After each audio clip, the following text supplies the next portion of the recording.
श्री स्वामी समर्थ. आता श्रावण महिना चालू झालेला आहे आणि सगळीकडे महादेवाचा अभिषेक केला जातोय. तर हा अभिषेक कसा करायचा याबद्दल मी थोडीशी माहिती सांगणार आहे आणि डायरेक्ट प्रयोगही दाखवल तुम्हाला अभिषेक कसा करायचा आहे. पण याला वेळ लागणार आहे जरा, कारण की व्यवस्थित कशा पद्धतीत घरच्या घरी करताय ते अभिषेक मी दाखवते. तर सुरुवातीला कसं म्हणजे आपल्या ताम्हण घ्यायचं आहे स्वच्छ. त्यात मग पिंड, आपल्या देवघरात जी पिंड असते ती घ्यायची आहे. त्याचं तोंड उत्तरेकडे ठेवायचं आहे. पिंडीचं म्हणजे पाण्याचा उतारा जो आहे तो उत्तरेकडे ठेवायचा आहे. त्यानंतर गळती पात्र असेल ना, गळती चालू करायची, आणि नसेल तर मग हाताने टाकायचं. पण शक्यतो वाचन करायचं असतं. रुद्र नमक चमक वाचायचं असतं, शिवमहिमा स्तोत्र वाचायचं असतं, स्त्रीसुक्त पुरुषसुक्त. तर त्यावेळेस ते वाचन हे करता करता पाणी टाकणं जमत नाही आहे. मला असं वाटतं प्रत्येकाने छोटं का होईना त्याची भांडं भेटतं गळतीचं, तर ते घ्यायचा प्रयत्न करायचा आहे. आता माझ्याकडे जी गळती आहे ना, तर ते गळतीचं काय झालं, स्टँड जे आहे ना ते एका साईडचं स्टँड तुटलं आहे. मग मी त्याला दोऱ्याने बांधायचे नेहमी, पण ते सटकायचं. तर मग मी काय केलं, हे जे चमचे ठेवण्याचं होतं ना घरात, त्याचा खालचा भाग बी काढून टाकला आणि इथे वर असं हे ठेवलं, जे पात्र आहे गळतीचं कलश तो ठेवला. आणि खाली आता आपण ताम्हणात महादेवाची पिंड ठेवतो. आता पिंडीचं कसा आकार छोटा असतो, मधोमध बरोबर बसतो आणि इथून पाणी चालू झालं ना ते बरोबर पिंडीवर पडतं आहे. म्हणजे असंच गणेशाचा पण अभिषेक होऊ शकतो आहे, बाळकृष्णाचा पण होतो आहे अभिषेक. सगळ्या प्रकारे म्हणजे छानसा असा अभिषेक होतो. तर असं तुम्ही आयडिया लावू शकता. आणि ते एकच छोटं जर कुणाकडे असेल त्याला होल पाडून याचं स्टँड असं अभिषेकसाठी. मग वाचायला पण आपल्याला निवांत जमतं, वाचन करता येतं. मग सुरुवातीला काय घ्यायचं, तर गणपती स्तोत्र घ्यायचं आहे सुरुवातीला. जेव्हा आपण कुठल्या पण सेवेची सुरुवात करत असतो ना, त्यावेळेस गणेशाला वंदन करायचं असतं. तर गणपती स्तोत्र घ्यायचं. रामरक्षाचे 10 ओव्या घ्यायच्या. पूर्ण जर नसेलच घेता, वेळ नसेल तर 10 ओव्या सुरुवातीच्या घ्यायच्या आहे. आणि मग आपल्या जे मंत्र आहे, सुरुवातीला गायत्री मंत्र घ्यायचं आहे, कारण शुद्धीकरण होते सगळ्या गोष्टीचं. गायत्री मंत्र खूप पवित्र असा मानला जातो. सगळ्या गोष्टीचं शुद्धीकरण होण्यासाठी 24 वेळा गायत्री मंत्र घेतला पाहिजे.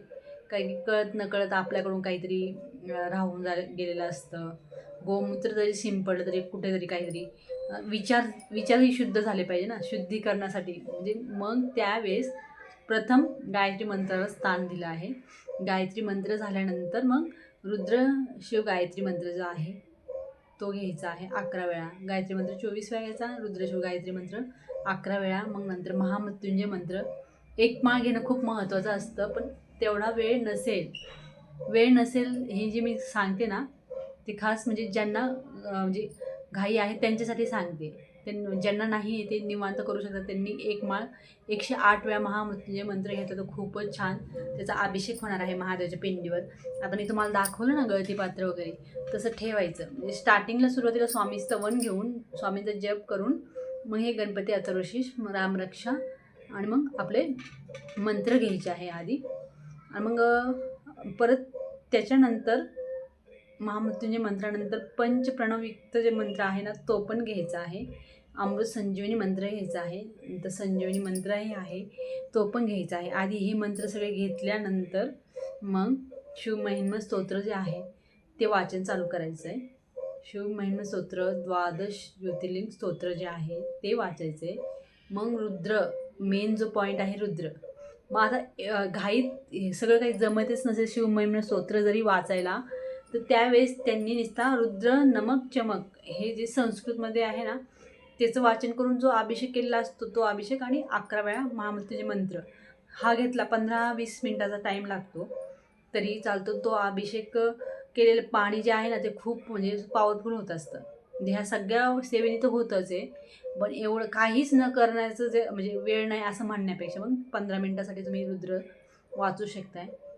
मग नंतर स्त्रीसुक्त आहे, पुरुषसुक्त आहे, त्याचा अभिषेक करायचा आहे आपल्याला. मग शिवकवच आहे, महामृत्युंजय कवच बी आहे, तेही वाचू शकताय.